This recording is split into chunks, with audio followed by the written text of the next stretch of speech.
Hey, welcome to The Explainer. Today, we're cracking open the Cosmic Cookbook. We're going to break down one of the most fundamental recipes in the entire universe, how to actually calculate an orbit. Okay, so right off the bat, you see this, and yeah, it looks pretty intimidating. I get it. It's a jumble of letters and symbols and a square root sign, but trust me, by the end of this short explainer, we're going to break this thing down so that every single piece of it makes perfect sense. So yeah, we're going to treat this just like a recipe.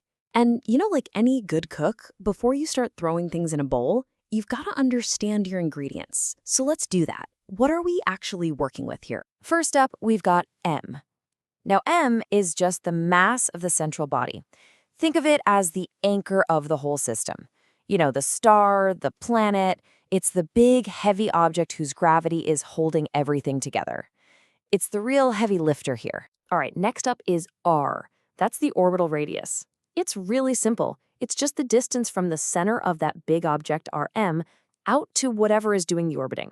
It's basically our how far away ingredient. And finally, every good recipe needs a constant, right? A rule that never changes.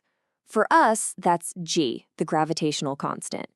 It's a fundamental rule of physics that makes sure gravity works the same way everywhere, from our solar system to a galaxy far, far away.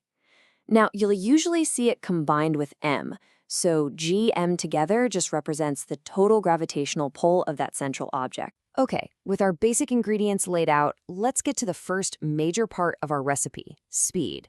I mean, how fast you actually have to be going to stay in a stable orbit. And this isn't just any speed you can pick. It's called orbital velocity, or v, and it is the exact speed an object needs. If you go too slow, gravity wins and you spiral in. If you go too fast, you break free and fly off into deep space. It's that perfect Goldilocks speed. It has to be just right. And this is how we find it.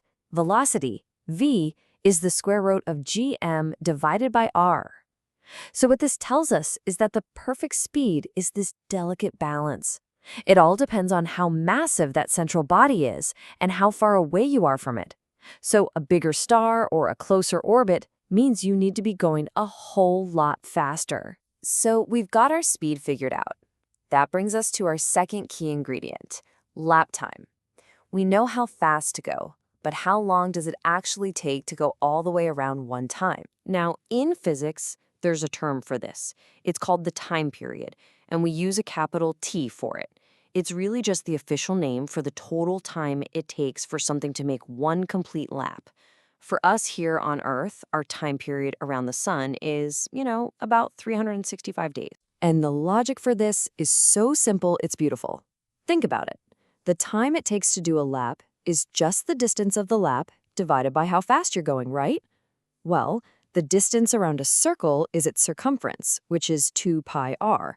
So our time period, t, is just that distance divided by our velocity, v. Simple. Okay, you ready for this? This is the big aha moment. We have our recipe for speed, and we have our recipe for time. Now, we're going to put them together, we're going to mix them, and we're going to get that final, elegant formula we saw at the start. So this is where it all clicks. We start with that simple formula for time.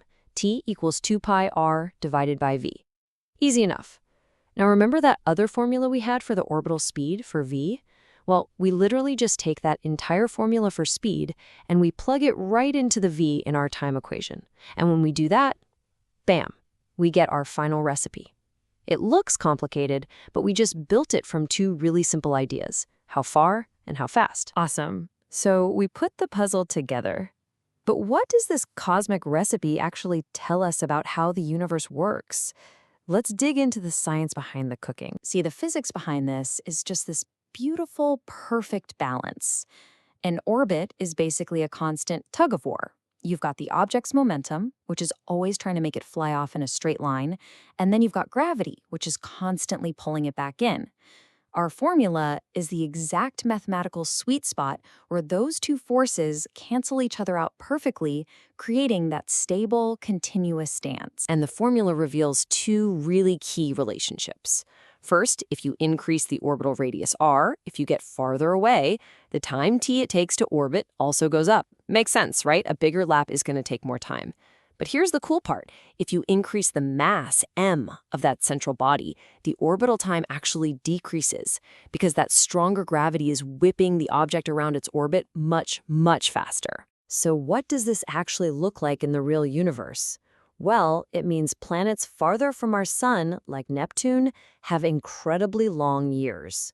It means a satellite zipping around a monster planet like Jupiter has to move way faster than a satellite orbiting Earth at that same distance, just to keep from falling. And it's not a simple one-to-one thing either. It's all connected by that sneaky little square root we saw earlier. So there you have it. We started with something that looked like a really complex puzzle. But by breaking it down into its basic ingredients, speed and distance, we've turned it into a simple and hopefully understandable recipe for how our cosmos ticks. So that's the recipe. That's how you calculate an orbit. Which leads me to a final question for you. Now that you get the mechanics behind it, what does this make you see in a new light? Is it the slow, patient dance of distant planets, or the frantic path of a tiny satellite overhead? The universe is this incredible clockwork of orbits, and now you have one of the keys to understanding how it all works. Thanks for joining us on The Explainer.